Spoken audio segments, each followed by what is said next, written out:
তাআলা সর্বপ্রথমে মুহররম মাস এবং হিজরি মাস সম্পর্কে আল্লাহ তাআলা পবিত্র কুরআনুল কারীমের মধ্যে ঘোষণা করেন সূরা তাওবার ৩৬ নম্বর আয়াতে, বিসমিল্লাহির রহমানির রহিম, ইন্না ইদ্দাতাশ শুহুরি ইনদাল্লাহি 12 শাহরান ফি কিতাবিল্লাহ।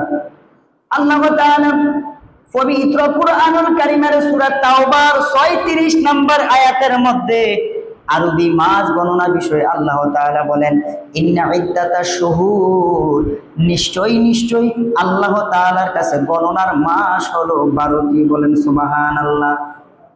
ইন্না ইদ্দাতাশ শুহুর, নিশ্চয় মাস হলো, ইনদাল্লাহ, আল্লাহ তাআলার নিকট, 12টি, শাহরান ফি কিতাবিল্লাহ, এটা আল্লাহ তাআলার কুরআনুল কারীমে লিপিবদ্ধ রয়েছে।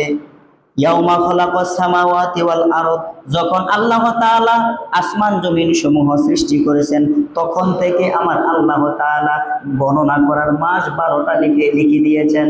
জানুয়ারি, ফেব্রুয়ারি, মার্চ, এপ্রিল নয়, আল্লাহ তাআলা যে 12টা মাস লিখে দিয়েছেন ওই 12টা মাস হলো মুহররম, সফর, রবিউল আউয়াল, রবিউল সানি, জুমাদাল উলা, জুমাদাস সানি, রজব, শাবান, রমজান, শাওয়াল, জিলকদ, জিলহজ। ভাই বাবা, আমরা মুসলমানদের মাস হলো 12টা, মুসলমানদের বছর হলো হিজরি নববৎসর। এই হিজরি সাল সম্পর্কে আমাদের মুসলমানদের জানা জরুরি, কারণ নবীজি হাদিস শরীফে ঘোষণা করেন প্রত্যেক মুসলমান নরনারীর উপর দ্বীনের ইলম শিক্ষা করা ফরজ।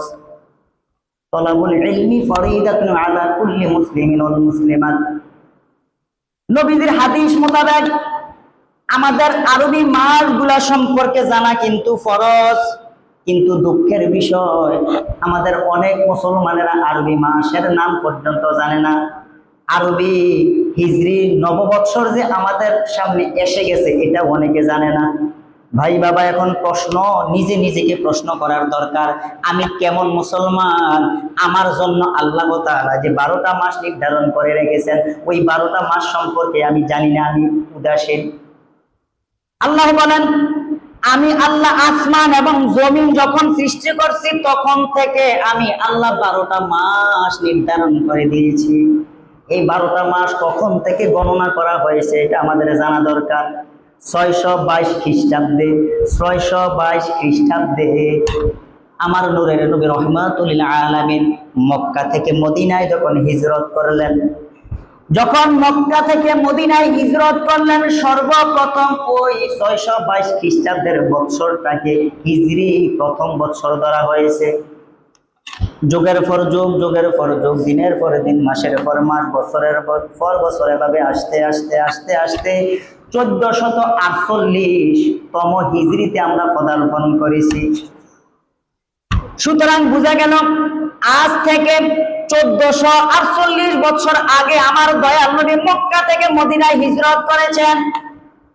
ওই হিজরতের বছর থেকে এখন পর্যন্ত আমরা এই হিজরি মাসগুলা গণনা করি। এই হিজরি 1448 সালের প্রথম মাস মুহররম মাস। ভাই বাবা, আমাদের মুসলমান হিসেবে আমাদের দাবি, আমাদের প্রত্যেকটা মানুষ এই হিজরি মাস সম্পর্কে জানা ফরজ। হিজরি মাস 12টা মাস আমাদের জানা জরুরি।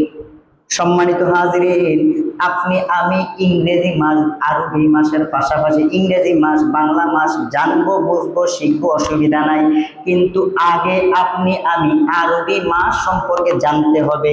হিজরি মাস কোথা থেকে আসলো, কিভাবে আসলো, এটাও আমাদের জানতে হবে, কারণ এটা ঈমানের দাবি। ভাই বাবা, এই হিজরি মাসের প্রথম মাসটা হলো মুহররম মাস। এই মুহররম মাসের অনেক ফজিলত রয়েছে। আমাদের থেকে একটা বছর অতিবাহিত হয়ে গেল, 1447 সালের যে বছরটা, এটা আমাদের থেকে বিদায় হয়ে গেল। আল্লাহ তাআলা পবিত্র কুরআনুল কারীমের মধ্যে ঘোষণা করেন, ইয়া আইয়ুহাল্লাযীনা আমানুত্তাকুল্লাহ ওয়াল তানজুর নাফসুম মা কদ্দামাত লিগাদিন। আল্লাহ তাআলা বলেন, হে ঈমানদারেরা, তোমরা আল্লাহকে ভয় করো, আর প্রত্যেক ব্যক্তির চিন্তা করা উচিত আগামীকালের অর্থাৎ পরকালের জন্য সে কি জমা করেছে। সুতরাং সে আগামী বৎসরের জন্য, আগামী দিনের জন্য, আগামী দিন বলতে এখানে পরকালকে বোঝানো হয়েছে। পরকালের জন্য আপনি আমি কি জমা করেছি, আমাদের থেকে যে একটা বছর অতিবাহিত হয়ে গেল, ওই বিষয়ের উপর ইঙ্গিত করে আমার আল্লাহ তাআলা বলেন, তোমাদের চিন্তা করা দরকার, পেছনে একটা বছর তোমাদের থেকে বিদায় হয়ে গেল, তোমরা এই এক বছরের মধ্যে কি আমল করেছো, আখিরাতের জন্য কি জমা করেছো।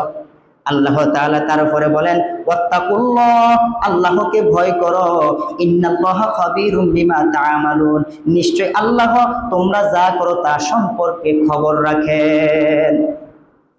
উমর ফারুক রাদিয়াল্লাহু তাআলা আনহু ঘোষণা করেন, হাসিবু আনফুসাকুম ক্বাবলা আন তুহাসাবু। ওমর ফারুক রাদিয়াল্লাহু তাআলা বলেন, ও দুনিয়ার মানুষ, ও দুনিয়ার মানুষ, তোমরা পরকালের হিসাব নেওয়ার পূর্বে তোমরা তোমাদের নিজেদের হিসাব নাও, নিজেদের হিসাব নাও। তোমাদের থেকে 1 মাস 2 মাস 3 মাস এভাবে 12টা মাস অতিবাহিত হয়ে গেল। 1447 হিজরি সালটা তোমাদের থেকে একটা বছর অতিবাহিত হয়ে গেল, কিন্তু এই এক বছরে তোমরা কি করেছ, ওই বিষয়টা তোমরা নিজেরাই নিজেদের হিসাব জানো। যখন তোমাদেরকে হাসরের ময়দানে হিসাব নেওয়া হবে, ওই হিসাবের প্রস্তুতিমূলক তোমরা নিজেরা নিজেদের হিসাব নাও। তারপরে উমর ফারুক বলেন, তোমাদের আমলের ওজন করার পূর্বে নিজেদের আমল ওজন করে নাও। ওয়াজিনু আনফুসাকুম ক্বাবলা আন তুজানু, আখিরাতে তোমাদের আমলনামা ওজন করার আগে পেছনের এক বছর যে তুমি অতিবাহিত করলা, এই এক বছরের আমলনামাটা তুমি একটু ওজন দাও, নিজে নিজেকে প্রশ্ন করো কি আমল করেছো। ফাইন্নাহু আহওয়ান আলাইকুম ফিল হিসাবি গাদান, আর যদি তুমি এইভাবে এক বছর অতিবাহিত হওয়ার পরে যদি তুমি নিজে নিজেকে অনুশোচনা করো, আজকের বিষয় হলো মুহররমের ফজিলত ও আত্মসমালোচনা। এই হাদিসটা আত্মসমালোচনার কথা বলা হয়েছে। তুমি নিজেকে নিজে প্রশ্ন করো, নিজের আত্মসমালোচনা করো। যদি নিজের আমল নিজে ওজন দাও, নিজের আমলের হিসাব নিজে করো, পরকালের হিসাব তোমার জন্য সহজ হয়ে যাবে। যদি তুমি তোমার নিজের আমলকে ওজন করো, পরকালের আমলনামা ওজন দিলেও তখন তোমার ওই সহজ হিসাব হয়ে যাবে। ভাই বাবা, এই বিষয়ে আমার নূরের নবী রাহমাতুল লিল আলামিন ঘোষণা করেন, قال رسول الله صلى الله عليه وسلم القيس من دان نفسه وعمل لما بعد الموت। নবীজি বলেন, বুদ্ধিমান ওই ব্যক্তি, বুদ্ধিমান ওই ব্যক্তি, মান দানা নাফসাহু ওয়া আমিলা লিমা বাদাল মাউত, যে ব্যক্তি নিজের নফসকে আয়ত্ত করে সেই হলো বুদ্ধিমান। এবং তার ভিতরে আরেকটা বৈশিষ্ট্য থাকে, মৃত্যুর পরের জন্য সে আমল করে। দুইটা বৈশিষ্ট্য যার মধ্যে থাকবে সেই হলো প্রকৃত আল কাইয়িসু, প্রকৃত জ্ঞানী। আল কাইয়িসু মান দানা নাফসাহু ওয়া আমিলা লিমা বাদাল মাউত, যে নিজের নফসকে আয়ত্ত করে এবং মৃত্যুর পরের জন্য আমল করে সে হলো প্রকৃত জ্ঞানী, চালাক ব্যক্তি। তারপরে নবীজি বলেন, আর পরাজিত ওই ব্যক্তি যে নিজেকে কামনা বাসনায় লোভ লালসার মধ্যে সব সময় রেখে দেয়।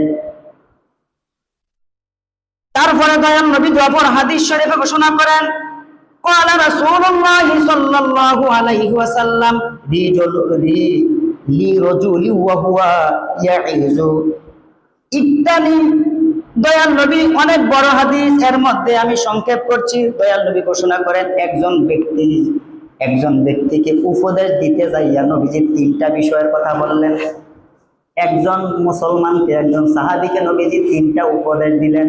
আর এই 3টা উপদেশ আমাদের জন্য। নবীজি এই 3টা উপদেশ দিয়া বলতেছেন, একটা উপদেশ হলো তোমার বৃদ্ধ বয়সের পূর্বে যৌবন কালকে তুমি প্রাধান্য দাও। বৃদ্ধ হওয়ার পূর্বে তোমার যৌবন কালকে তুমি প্রাধান্য দাও। তার মানে বৃদ্ধ হওয়ার আগে যৌবনকালে তুমি ইবাদত করো। তুমি যৌবনকালে শরীরে শক্তি থাকতে তুমি ইবাদত করো। 2 নাম্বার, তোমার অসুস্থতার পূর্বে তোমার সুস্থতাকে তুমি প্রাধান্য দাও। কারণ অসুস্থ হয়ে গেলে আমি ইবাদত করতে পারি না। আল্লাহর নবী বলেন, তুমি অসুস্থ হওয়ার আগে যখন তুমি সুস্থ আছো এই সময়ে বেশি বেশি ইবাদত করো। তারপরে 3 নম্বরে নবীজি বলেন, তোমার অসচ্ছলতা আসার পূর্বে সচ্ছলতাকে তুমি প্রাধান্য দাও। অপর হাদিস শরীফে নবীজি আরো কয়েকটা কথা বললেন, উপদেশ দিলেন। 1 নাম্বার উপদেশ হলো, তোমার ব্যস্ততার পূর্বে অবসর সময়কে তুমি প্রাধান্য দাও। তার মানে আপনি যখন অবসর আছেন তখন ইবাদত করেন, তখন অবসর বসে থাকেন না, ইবাদত করিয়েন। আপনার এখন নামাজের সময় না, সমস্যা নাই, জবান দিয়ে আপনি দুরূদ শরীফ পড়েন, জবান দিয়ে আপনি তাসবিহ, আল্লাহ তাআলার তাসবিহ করেন, সওয়াব হবে, ইবাদত হবে। এই কথাটাই নবীজি বলেন, তুমি অবসর আছো, এই অবসর সময়ে তাসবিহ করো, দুরূদ শরীফ করো, আমল করো। কিন্তু যখন তুমি ব্যস্ত হয়ে যাবা, ওই ব্যস্ত হওয়ার আগে তুমি অবসর সময়টাকে প্রাধান্য দাও। তারপরে নবীজি বলেন, মৃত্যুর পূর্বে তোমার হায়াতকে মূল্যায়ন করো। অবশেষে বলেন, মৃত্যু হওয়ার আগে তুমি তোমার হায়াতকে মূল্যায়ন করো।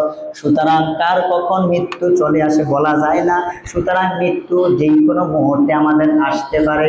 এই কথাটা খেয়াল করে মৃত্যুর আগে আপনার হায়াতটাকে কাজে লাগাতে হবে। সম্মানিত ভাই বাবারা, সময় সংখ্যা, আসুন মুহররম মাসের সম্পর্কে আমরা জানি। ওই মুহররম মাস এমন এক মাস, যেই মাসের মধ্যে আমার আল্লাহ তাআলা একটা দুইটা নয়, সৃষ্টি শুরু থেকে সৃষ্টি শেষ করে দিবেন, কিয়ামত করে দিবেন। শুধু তাই না, এর ভিতরে অসংখ্য ঘটনা আল্লাহ তাআলা এই মুহররমের 10 তারিখে ঘটিয়েছেন। আসুন আমরা দেখি আল্লাহ তাআলা কি কি ঘটনা ঘটিয়েছেন। সর্বপ্রথম এই কুল কায়নাত আল্লাহ তাআলা সৃষ্টি করেছেন মুহররম মাসের 10 তারিখে। বলেন সুবহানাল্লাহ। ভাই বাবা, মুহররম মাসের 10 তারিখে এই পৃথিবী সৃষ্টি করা হয়েছে। আবার আল্লাহ ঘোষণাও করে দিয়েছেন, এই মুহররমের 10 তারিখে এই পৃথিবী ধ্বংস করা হবে, কিয়ামত হবে মুহররমের 10 তারিখে। আসুন তারপরে কি, হযরতে আদম আলাইহিস সালাতু ওয়াস সালাম, হযরতে আদম আলাইহিস সালাতু ওয়াস সালামকে আমার আল্লাহ তাআলা এই মুহররমের 10 তারিখে সৃষ্টি করেছেন। এই মুহররমের 10 তারিখে আদম আলাইহিস সালাতু ওয়াস সালাম, যখন আমরা সবাই জানি জান্নাতের মধ্যে আদম আলাইহিস সালাতু ওয়াস সালামকে দিয়েছেন মা হাওয়া সহ। আল্লাহ বলেছেন, হে আদম, লা তাকরাবা হাযিহিস শাজারা, সাবধান সাবধান, ওই গাছের নিকটেও তোমরা যাইও না। কিন্তু ভুলবশত শয়তানের প্রেরণায় গন্ধম ফল খেয়ে ফেলেছে। আমার আল্লাহ তাআলা আদম এবং মা হাওয়া আলাইহিস সালাতু ওয়াস সালামকে জান্নাত থেকে দুনিয়ার জমিনে বের করে দিয়েছেন এই মুহররমের 10 তারিখ। আবার 350 বছর কাঁদলেন, কাদার পরে আমার আল্লাহ তাআলা দোয়া কবুল করলেন যে ওই দিনটা হলো মুহররমের 10 তারিখ। ভাই বাবা, এই মুহররমের 10 তারিখে আরো অসংখ্য ঘটনা। নূহ আলাইহিস সালাতু ওয়াস সালামের কিস্তি, নূহ আলাইহিস সালাতু ওয়াস সালামের প্লাবন, ওই বিষয়ে আমরা সবাই কম বেশ জানি। নূহ আলাইহিস সালাতু ওয়াস সালামের জামানায় নূহ আলাইহিস সালাতু ওয়াস সালামকে যারা মানে নাই, তাদেরকে কিস্তির মধ্যে আল্লাহ তাআলা স্থান দেন নাই। যারা নূহ আলাইহিস সালাতু ওয়াস সালামের আনুগত্য করেছে, তাদেরকে আমার আল্লাহ তাআলা নূহ আলাইহিস সালাতু ওয়াস সালামের সাথে ওই কিস্তির মধ্যে স্থান দিয়েছেন।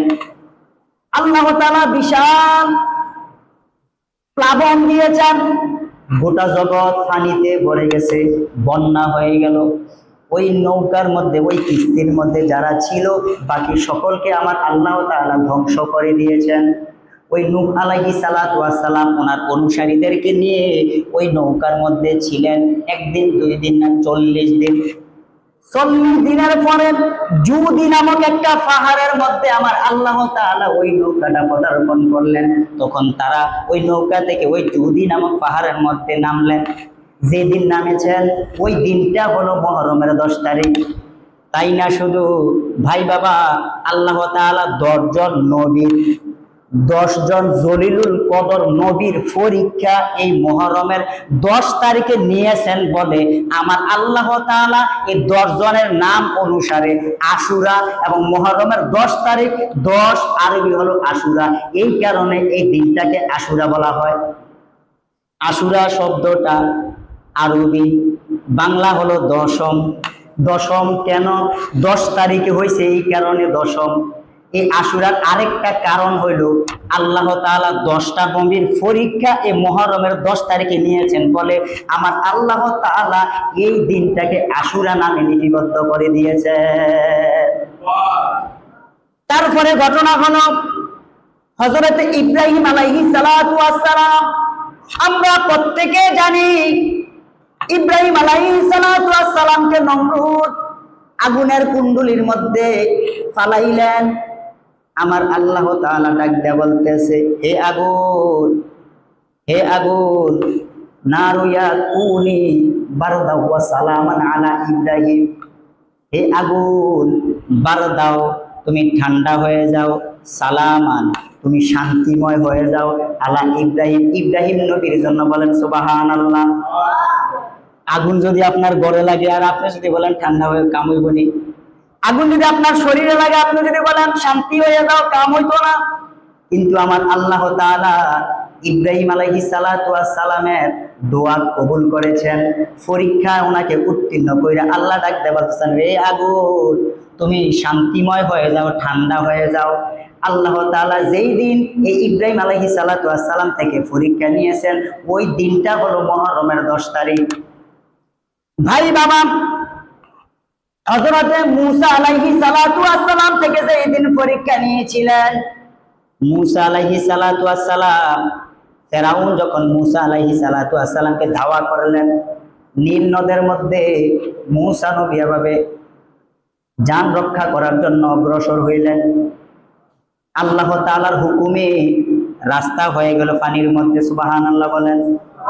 যখন মূসা নবী ওনার দলবল নিয়ে সামনের দিকে অগ্রসর হইলেন, সাগরের মাঝ পথে যখন গেলে পেছন দিক দিয়া ফেরাউন তার দলবল লইয়া অগ্রসর হইছে মূসা নবীকে ধাওয়া করতে যাইয়া মাঝ পথে যখন গেলেন আমার আল্লাহ তাআলা ওই পানিকে এমন ভাবে দুই পাশের পানি রাস্তাকে এখন সাগরে পরিণত কইরা দিয়েছেন, তখন ফেরাউন তার দলবল পানিতে কাব্বাইয়া কাব্বাইয়া মারা গেছে এই মুহররমের 10 তারিখ।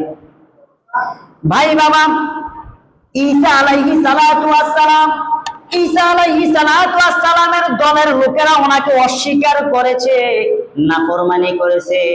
এক পর্যায়ে ওনার দলের লোকেরা ঈসা নবীকে মারার জন্য তারা শুলে চড়াইয়া ওনাকে মারবে, একেবারে শুল রেডি। ওই জমানার যে ছিল নেতা, ওই নেতার চেহারাটা আল্লাহ তাআলা মূসা নবীর চেহারায় পরিবর্তন কইরা দিয়েছেন। আল্লাহ তাআলা ঈসা নবীকে কিভাবে বাঁচাইয়া দিলেন দেখেন। ওই জামানায় যে নেতা বলতে আছে ঈসা নবীর আর রাখা যাইতো না, কারণ কি এক আল্লাহর কথা কয়, আমরা যেটা করি এটা না উনি কই, ওনার কথা আর ভাল লাগে না। তো ওই নেতা কইতে আছে তো সবাই ওনারে মাইরা ফেললেন। একটা ঘর ঠিক করছে, এই ঘরের মধ্যে শুল লাগাইছে, শুলে সরাইয়া ওনারে মেরে ফেলল। আল্লাহ তাআলা ওই নেতার চেহারাটা ঈসা নবীর চেহারায় পরিণত করে দিয়েছে। তো সবাই তো ঘুম থেকে উঠা কইতেছে, হ্যাঁ আজকা ঈসারা মাইরাম। সবাই সামনের দিকে অগ্রসর হয়েছে, আইয়া দেখতেছে নেতার চেহারা নাই, ঈসা নবীর চেহারা হয়ে গেছে। তার ঘইরা দিয়া শুলে সরাইছে, সরানোর পরে মাইরা ফেলছে, মারার পরে লাশ দেখতেছে, মাইরে দিয়ে আমরা নেতা না। আল্লাহ তাআলা তখন চতুর্থ আসমানে ঈসা নবীকে নিয়ে গেছেন। সুবহানাল্লাহ। যেই দিনে এই বড় ঘটনাটা ঘটাইছেন এই দিনটা হলো মুহররমের 10 তারিখ।